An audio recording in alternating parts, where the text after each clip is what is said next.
hybrid compact SUV. Habang waiting sa PMS, check muna natin to. 2026 Toyota Corolla Cross 1.8V. Yung price, 1,804,000 pesos. Kakaiba yung design ng front fascia, pero maganda naman compare sa previous model. Naka-projector LED headlamps with DRL. LED rin yung fog light. Eto, design lang siya. Body color yung side mirror cover. Walang camera, pero equipped naman to ng blind spot monitor. 18-inch alloy wheels. Naka-disc brake sa front and rear. Equipped to ng keyless or smart entry system. Medyo mababa lang yung ground clearance compare sa ibang compact SUV. Check natin yung interior. Black leather seats. Power seat adjustment sa driver. Manual adjustment naman sa front passenger. Sa door panel, soft touch material. Padded leather naman yung armrest. Power window switch na automatic. Equipped din to ng ambient light. Leather wrap steering wheel. Naka-electric power steering na rin to, kaya expect nyo na magaan. Tilt and telescopic adjust yung steering column. Digital and analog yung instrument cluster. Pagdating sa visibility, okay naman.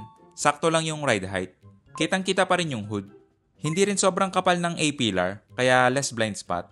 10-inch infotainment screen. Wala nga lang volume and tuning knob.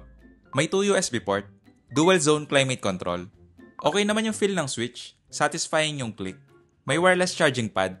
Yung transmission, CVT. May drive mode select at EV mode. Naka-electronic parking brake. Padded leather yung center armrest. Check natin yung storage. Decent size naman yung storage space. May 12-volt socket. Dampen yung glove box. May vanity mirror with light yung sun visor.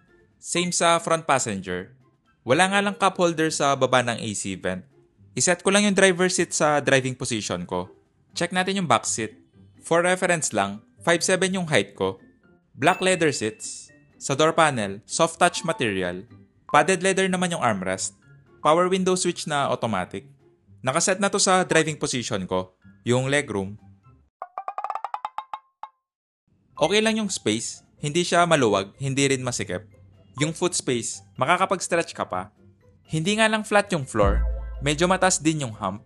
Bitin lang yung foot space sa middle seat, pero yung seating position, okay lang.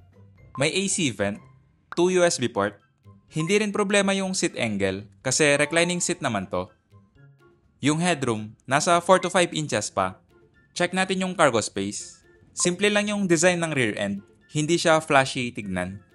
LED yung taillight, may reverse camera, parking sensor, equipped na to ng power liftgate. Malaki na rin yung storage space.